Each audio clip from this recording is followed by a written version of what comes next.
जिनके पावन भाव को सुनकर के ना जाने कितनों ने ठाकुर जी का दर्शन किया।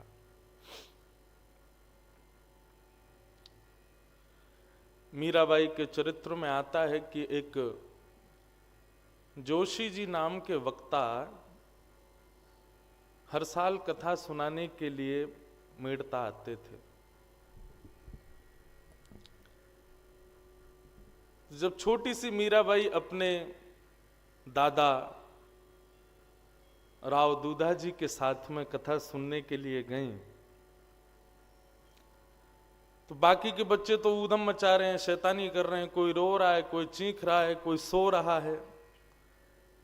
लेकिन भक्तिमती मीराबाई 4-4.5 वर्ष की आयु में भी इतने ध्यान लगा करके निमग्न होकर के कथा सुनती। और जैसे जैसे कथा में कोई रस की चर्चा आती तो मीराबाई के अपने आप ही नेत्रों से आंसू आते। राव दूधा जी पूछते, लाली तू क्यों रो रही है? तो मीराबाई बोलती, पता नहीं क्यों, ये जोशी जी जो बात कहते हैं कभी कभी हृदय में मानो ऐसा लगता है कि कोई जलाशय उफान ले रहा है और वही उफान मेरे नेत्रों से बहने लगता है। कथा सुनने के लिए गईं। कथा के पश्चात जब कथा विश्राम हुई तो जोशी जी जो वक्ता थे उन्होंने कहा कि भाई किसी के हृदय में कोई प्रश्न हो तो पूछ लो।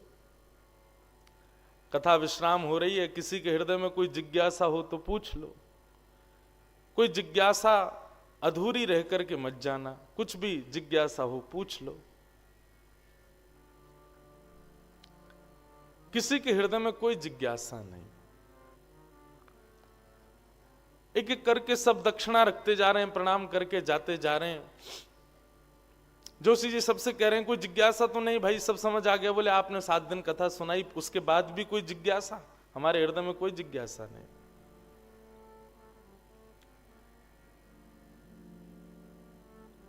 लेकिन जब राव दूधा जी आए और संग में नन्ही सी मीराबाई, सबसे वे कह रहे थे प्रश्न पूछो प्रश्न पूछो, तो मीराबाई ने दूधा जी का वस्त्र पकड़ा और कहा मुझे पूछना है।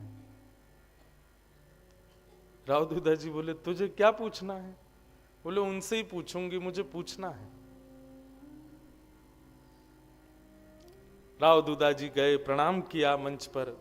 जोशी जी ने भी सत्कार किया। राजा हैं, महाराजा हैं।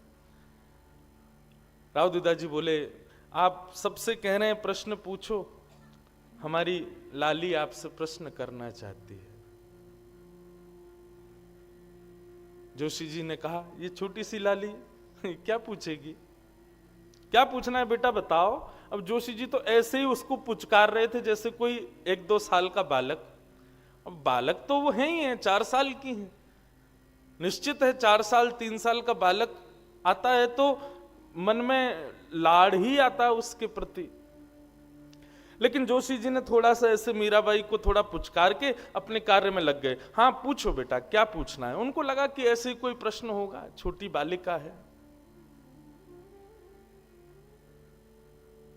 मीराबाई कहती हैं जोशी जी, व्यास जी, आप जिन गिरधर की कथा हमको सुना रहे थे, जिन ठाकुर जी की कथा आप हमको सुना रहे थे, वो मुझे कब मिलेंगे? वो मेरे जीवन में कब आएंगे? उनका साक्षात दर्शन मुझको कब होगा? अपनी पोथी को समेट रहे, अपनी व्यास मंच को समेट रहे जोशी जी स्तब्ध हो गए। स्तब्ध होकर के मीराबाई की ओर देखने लगे। 4 वर्ष की बालिका के नेत्र लाल पड़े हैं, छोटे छोटे अश्रुबिंद टपक रहे हैं और होठ कांप रहे हैं। और वो बालिका कह रही है मुझे गिरधर कब मिलेंगे?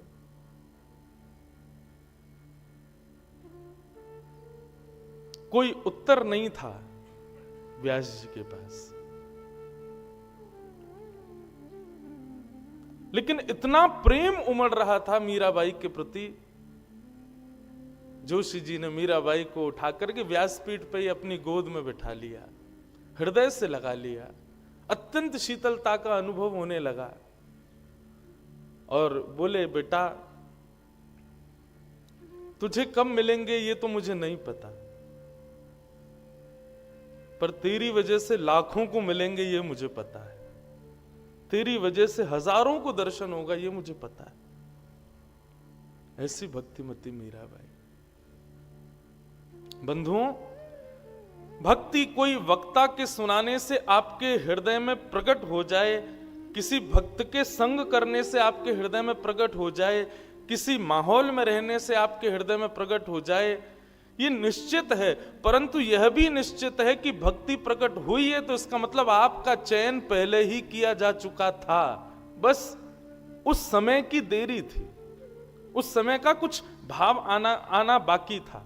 अब उसके लिए बहाना भले ही कथा बने, भले ही सत्संग बने, भले ही कोई वैष्णव भक्त बने, भले ही कोई माहौल बने, लेकिन आप निश्चित मानिए ठाकुर जी के प्रति प्रेम लक्षणा भक्ति प्रकट हुई तो इसका मतलब ये पूर्व नियोजित था, पहले ही ठाकुर जी ने आपको चुन रखा था, बस बहाना बनाने की देर थी।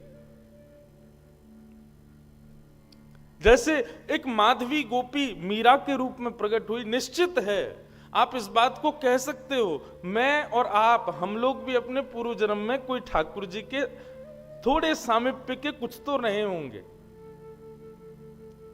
सबकी नहीं पता, हां, पर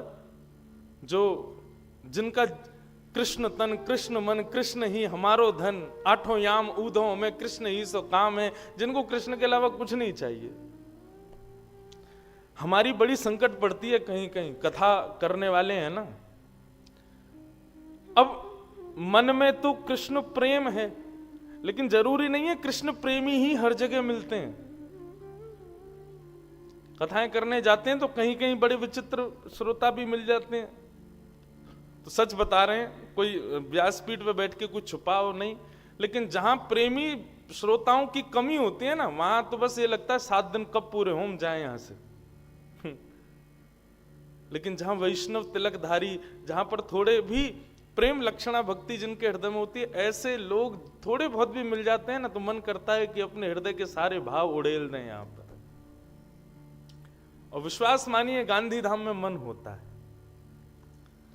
हमने वृंदावन रसामृत के लिए पहले गांधी धाम को ही चुना। मीरा, भक्तिमती मीराबाई के विषय में कुछ, अब देखिए मीराबाई का चरित्र सबको पता है, ये कथा आपके लिए नहीं हो रही, ये मैं अपने हृदय को पवित्र करने के लिए कर रहा हूं। सबको पता है चरित्र, तो चुना गांधी धाम को मीराबाई के भाव के लिए। हम तो कल प्रेम जी से, किरण जी से, हमारे सब जो प्रेमी जन हैं, सबसे कह रहा था कि अब मुझे साल में कभी भी कुछ नया विषय बोलना होगा तो मैं गांधी धाम ही आऊंगा। मुझे अच्छा लगता है यहाँ के कहना। जैसे हमारे जो साथ में पंडित जी रहते हैं, इन पे फोन आते रहते हैं, कथा करानी, वहां करानी, वहां करानी। कुछ कुछ जगह ऐसी हैं, वहां की कथा के लिए जब फोन आता है तो मैं अगर किसी काम में भी व्यस्त हूं, मेरे कान खड़े हो जाते हैं। अभी जब यहाँ आया तो 2 दिन पहले ही गांधी धाम से एक और परिवार का निवेदन आया कि हमको कथा करानी। मैं अपने किसी बहुत कार्य में व्यस्त था, ये बात कर रहे थे, कहाँ कथा करानी है? बोले गांधी धाम। बोले गांधी धाम गुजरात में? बोले जी वहां तो महाराज जी अभी आ रहे हैं। मैंने कार रोका, मैंने कहाँ कथा है? बोले गांधी धाम। मैंने कि हाँ कह दो, जैसे भी हो हाँ कहो, समय निकाल के दो, कहो उनको। अब इसमें कोई आपकी प्रशंसा नहीं बंधु, लेकिन पता नहीं क्यों लाल जी को मुझे सुख लगता है, यहां बोलने में सुख आता है, यहां अपने भाव प्रकट करने में सुख आता है। और ऐसा गांधी धाम है और भी कई सारे स्थान हैं, वहां सुख आता है बोलने में। जैसे हमारी श्री जी का, हमारी लाडली जी का चरित्र, वो मैं नागपुर में ही बोलता हूं। साल भर में एक बार नागपुर में कथा होगी, वहां राधा रानी का ही चरित्र रहेगा। ऐसे कुछ स्थान हैं वहां कहने का मन होता है, ऐसे भाव गांधी धाम में। भक्तिमती मीराबाई। तो मैं निवेदन कर रहा था बंधुओं, भक्ति का बीज पहले से ही हम सबके भीतर है, बस सत्संग रूपी, व्यवहार रूपी, भक्ति रूपी ये सूर्य का प्रकाश जब पड़ता है ज्ञान का, तो वही बीज अंकुरित हो जाता है, पुष्प, पौधा, वृक्ष बन करके प्रकट हो जाता है। ऐसे ही राव दूधा जी के घर में जन्मी भक्तिमती मीराबाई। बचपन से ही भक्ति परिवार में थी। एक संत वृंदावन से पधारे। राव दूधा जी के यहां बंधुओं वर्णन आता है कि चार भुजानाथ जी का मंदिर था। संत जन वहां आते थे, परंतु यदि कोई वैष्णव आता था अपनी सेवा लेकर के, कोई संत पधारते थे जिनकी सेवा संग होती थी, उनकी व्यवस्था राव दूधा जी अपने महल में ही करते थे कि भाई ठाकुर जी संग आए हैं, उनकी 8 समय का भोग प्रसाद सब बनाने में यहां सुख रहेगा, इसलिए अपने महल में ही व्यवस्था करते थे। वृंदावन के संत पधारे, अपने ठाकुर जी के साथ पधारे। मीराबाई कथा तो सुनती ही थी। आज मीराबाई को पता चला कि कोई वृंदावन से महात्मा पधारे हैं। राव दूधा जी बोले चलो मीरा, संत पधारे दर्शन करके आए, और उनके साथ ठाकुर जी भी आए वृंदावन से। अब तो मीराबाई इतनी प्रसन्न हो गई, वृंदावन से ठाकुर जी आए। बंधुओं, सबसे बड़ी बात आप मीराबाई के चरित्र में एक चीज देखेंगे, उन्होंने कभी ठाकुर जी को धातु नहीं समझा। मार्बल के हैं, ब्लैक स्टोन के हैं, अष्ट धातु के हैं, पीतल के हैं, सोने के, चांदी के, ये भाव भी कोई बोलता था ना, मीराबाई उसको शांत करती। बोले नहीं, ऐसा मत बोलो।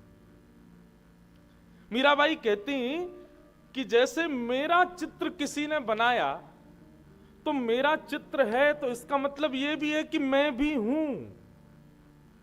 प्रतीक ही चित्र के रूप में आता है। चित्र है तो जरूरी नहीं कि मैं कभी था ही नहीं ना, मैं हूं तभी तो मेरा चित्र बन पाया। मीराबाई कहती प्रतीक है तो इसका मतलब श्याम सुंदर भी हैं। ऐसा हो ही नहीं सकता कि श्याम सुंदर नहीं और उनका प्रतीक बना दिया किसी ने। कई बार नास्तिक लोगों से भी मिली मीराबाई, उनको भी आस्तिक बनाया। कोई कहता भगवान नहीं, तो मीराबाई बोली अच्छा कैसे नहीं है। मीराबाई का यही उत्तर रहता, बोले तुम्हारा चित्र किसी ने बनाया, इसका मतलब तुम थे या तुम हो, इसीलिए तुम्हारा चित्र बना। ठाकुर जी का प्रतीक है मूर्ति के रूप में, धातु के रूप में, किसी भी रूप में, तो इसका मतलब ठाकुर जी हैं।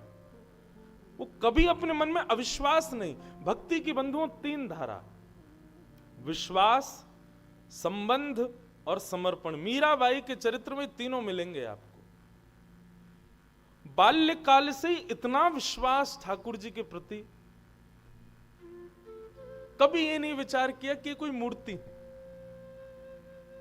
मीराबाई जब संत के यहां गई, संत पधारे मेड़ता में, राजभवन में विराज रहे, उनके ठाकुर जी की सेवा चुपचाप बैठ करके देख रही। मीराबाई जब सेवा का दर्शन कर रही थी तो बंधुओं, मीरा चरित्र कहीं कुछ ऐसे कई लोगों ने बहुत कुछ कहा, मैं सबको पढ़ पढ़ा के देख देख के किसने क्या कहा सबके भाव लेके आया हूं। तो कहीं ऐसा वर्णन आता है कि मीराबाई केवल देखती रही, परंतु एक जगह मैंने एक कवि का लेखनी देखी तो वहां वो कहते हैं कि जब मीराबाई दर्शन कर रही थी ना, तो ठाकुर जी त्रिभंग लली उनका स्नान करा रहे थे।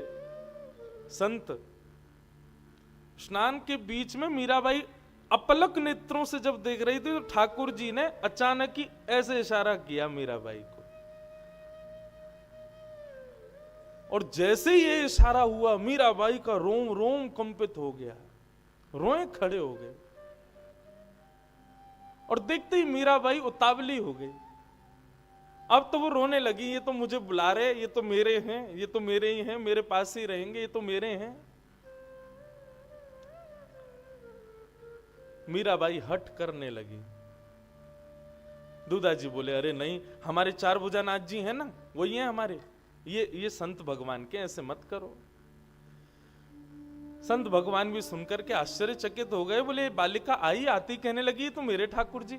दूधा जी बोले अब छोटे बालक का स्वभाव होता है, दूसरे के खिलौने को देख के भी रोता है कि ये मेरा है, आप चिंता मत करो, भगवान क्षमा करो। दूधा जी मीराबाई को ले गए, लेकिन मीराबाई तो रोवे चिल्लावे, ना खावे ना पीवे, छोटी सी मीराबाई,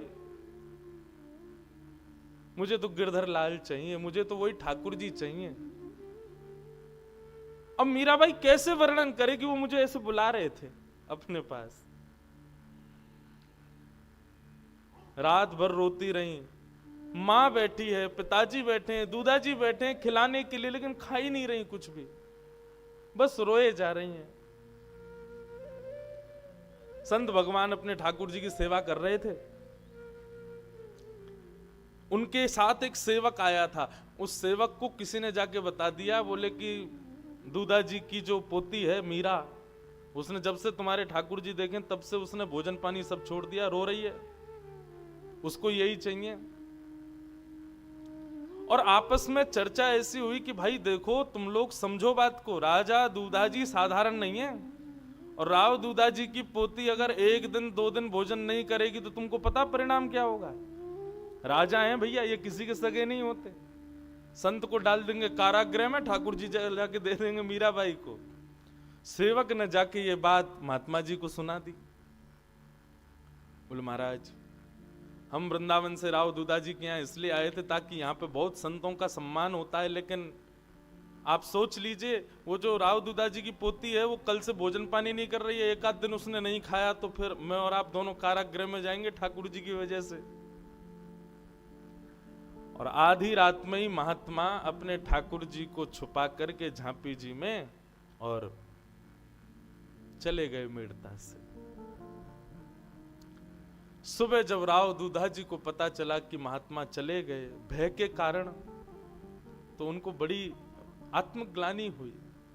बताओ, हमारी लाली की वजह से एक महात्मा चले गए।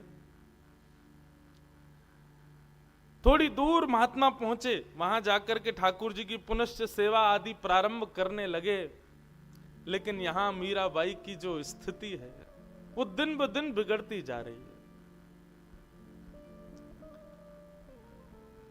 महात्मा सेवा आदि करके ठाकुर जी को पौढ़ा के जैसी सोए, ठाकुर जी स्वप्न में प्रकट हो गए और प्रकट होकर के बोले, आपकी सेवा से मैं बहुत प्रसन्न हूं, आपने मुझे सेवा करके बहुत आनंदित किया है, परंतु भगवान अब आपकी सेवा पूर्ण हो चुकी है। मैं अब राव दूधा जी की पोती मीराबाई से अपनी सेवा कराना चाहता हूं, आप कृपा करो, अब मुझको उन्हीं को ही दे दो। संत रोने लगे, बोले मेरी सेवा में कोई कमी? बोले कोई कमी नहीं है भगवान, मुझे बहुत आनंद आता है, बहुत सुख मिलता है, परंतु मुझे जिससे जितना भाव चाहिए मैं उतना ही लेता हूं, इससे अति की आपको आवश्यकता नहीं है। संत बोले तो अब आगे मैं क्या करूं, सेवा चली जाएगी। तो बोले अब कथा सुनो, अब तक आप मेरी मूर्ति की सेवा करते थे, अब आप नेत्र बंद करके हृदय में ही चिंतन करो, हृदय में ही मंदिर बना के वहीं सेवा करो, लेकिन मुझे अब जाकर के दूधा जी की पोती को दे दो। संत वापस आए और वापस आकर के राव दूधा जी से कहा, अपनी पोती को बुलाओ। और जैसे ही भक्तिमती मीराबाई आई, नेत्र सूज गए छोटी सी मीराबाई के, खाए पिए नहीं है 2 दिन से।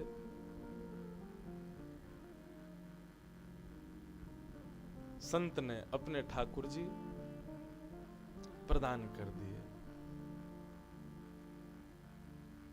ले मीरा है गिरधर तेरा, सेवा पूर्ण भई अब मेरी, जागा भाग्य है तेरा।